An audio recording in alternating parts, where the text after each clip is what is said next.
সাতক্ষীরায় তীব্র তাপদাহ ও প্রচণ্ড গরমে তৃষ্ণার্তদের মাঝে ঠান্ডা পানি ও খাবার স্যালাইন বিতরণ করা হয়েছে। কলাউড়া উপজেলা আওয়ামী লীগের উদ্যোগে বুধবার সকালে কলাউড়া উপজেলা মোড়ে ভ্যান, ইজি বাইক চালক, মোটর শ্রমিক, সাধারণ মানুষ, পথচারীদের মাঝে ঠান্ডা পানি ও খাবার স্যালাইন বিতরণ করেন সাতক্ষীরা ১ আসনের সংসদ সদস্য ফিরোজ আহমেদ স্বপন।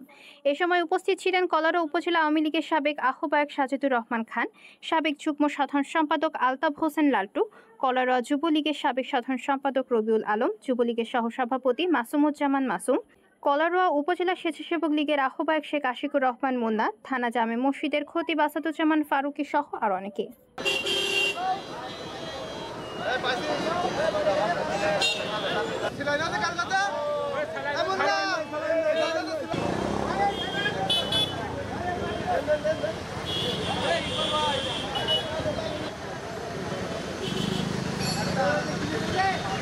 আর